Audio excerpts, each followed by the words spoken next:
वरिष्ठ अध्यापक है, हर व्यक्ति अपने लक्ष्य के साथ यहाँ आया हुआ है। कई बच्चे असफल भी हो रहे हैं, कई सफल भी हो रहे हैं, कई आप में से चयनित होते जा रहे हैं।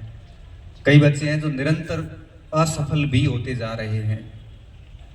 2-2, 3-3, 4-4 साल हो गए, सफलता मिल नहीं रही है। कुछ मार्क्स से रह रहे हैं, कुछ मार्जिन से पीछे छूट रहे हैं। और इस दौरान वो विभिन्न प्रकार के स्ट्रगल कर रहा होता है वो स्टूडेंट, और वो स्ट्रगल किसी को नहीं दिखता, वो सिर्फ वो व्यक्ति महसूस करता है जिनसे वो गुजर रहा है। मैं यहां पे आपको एक बात बताना चाहूंगा कि देखो, आपका सोचा हुआ कुछ भी नहीं होता।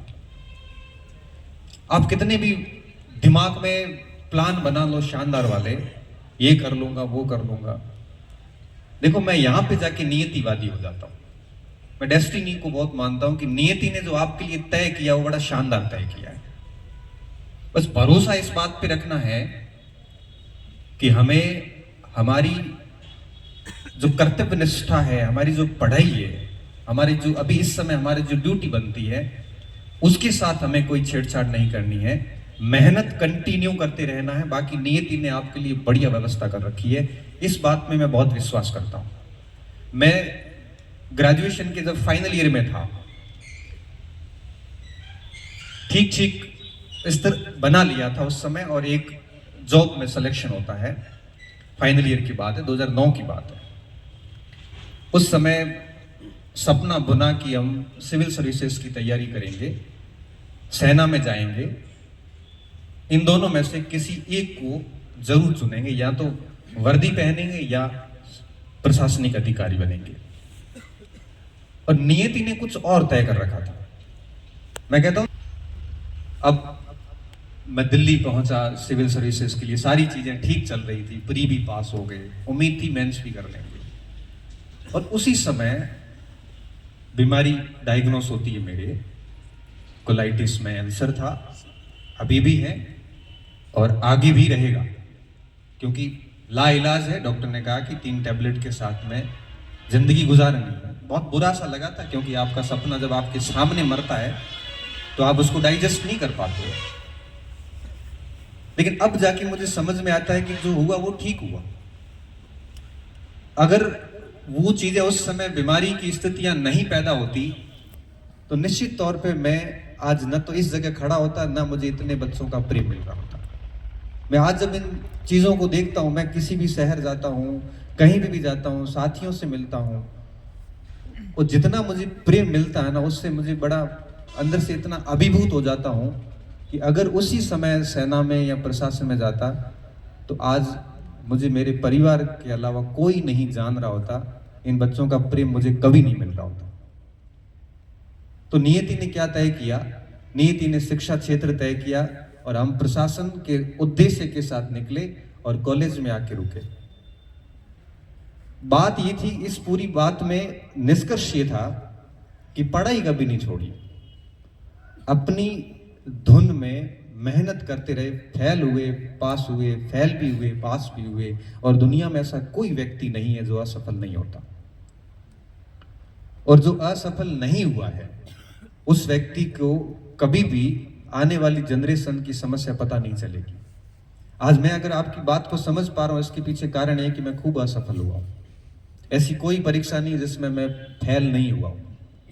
लेकिन बात वापस ये है कि वापस चीजों को शुरू भी हमें ही करना है।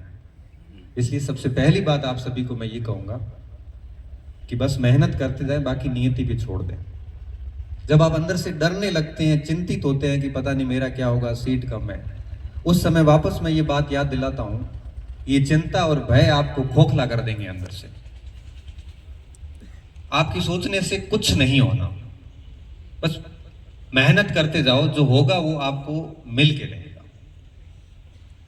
क्योंकि मैंने ऐसे लोग देखे हैं, सिविल सर्विसेज के लिए तैयारी करने गए थे, सिविल सर्विसेज में नहीं हुआ, कोचिंग इंस्टीट्यूट खोले, और राजस्थान का शायद ही कोई तहसील या जिला कार्यालय होगा, नहीं होगा, जिसमें उनके पढ़ाए हुए अधिकारी नहीं है, किंग मेकर बन गए। कौन किधर जाने वाला है ये आपको नहीं पता, बस शर्ते मेहनत में दम होना चाहिए। ऐसा नहीं हो कि आपकी तैयारी खराब हो। नियति के भरोसे बैठ नहीं सकते आप, परंतु मेहनत करते जाओ, रिजल्ट को नियति के ऊपर छोड़ सकते हो। जिन्होंने जो प्लानिंग की वो आपको मिल के रहेगी। दूसरी बात, जब ये असफलताएं मिल रही होती है तो एक वर्ग ऐसा भी होता है जो आपको मेंटली हरास भी करता है। वो परिवार के लोग भी हो सकते हैं, वो साथी लोग भी हो सकते हैं, वो समाज भी होता है। और ये केवल आपके साथ नहीं है, ये सबके साथ है। इस सृष्टि में कोई ऐसा व्यक्ति नहीं है जिसके आलोचक नहीं होंगे या जिसको मानसिक रूप से प्रताड़ित करने वाले लोग नहीं होंगे। नौकरी लगने के बाद भी कर लेंगे, चयन के बाद आपको क्या लगता है कि नहीं कहेंगे, कह देंगे कि पेपर लेन पास हुआ है, फिर क्या करोगे? फिर क्या करोगे? ये वर्ग हर जगह मिलेगा। और ऐसे वर्ग के लिए हम क्या करते हैं? ऐसा नहीं है कि ये केवल आप सुनते हो, हमने भी खूब सुना है, सुनते रहते हैं, कोई फर्क नहीं पड़ता। इसका सबसे बढ़िया जवाब होता है मौन। शांत हो जाओ, संयमित हो जाओ, कुछ नहीं कहना है। मौन में बड़ी ताकत है। मौन आपकी गहराई को बचा कर रखता है। जो व्यक्ति बहुत बोलता है, हर व्यक्ति को जवाब देने की कोशिश करता है, जो खुद को एक्सपोज करता है, उसकी गहराई सबको पता चल जाती है कि कितना गहरा व्यक्ति है। भय उससे लगता है जो शांत रहता है। जो शांत रहता है वो हमेशा आश्चर्य का विषय होता है कि इसमें और कितनी गहराई बाकी है, ये क्या क्या कर सकता है। और ये उस पक्ष के लिए बड़ा घातक होता है, बड़ा फ्रस्ट्रेटिंग होता है कि कुछ बोले ये, ताकि पता तो चले कि इसमें अंदर कितना है। और अगर आप मौन को पकड़ के बैठे हैं तो आप यकीन मानिए कि दुनिया की सारी लोगों के नकाब उतर जाते हैं, सबकी शक्लें आपके सामने आ जाती है और आपको वो लोग कभी जान नहीं पाएंगे। वो ताकत होती है मौन में। इसलिए कहता हूं कि जब भी ऐसी स्थितियां आती है, कोई कटाक्ष करे, कोई मजाक उड़ाए, कोई कमेंट डाले आपके ऊपर, मस्ती से इसको सुन लो, इग्नोर कर दो।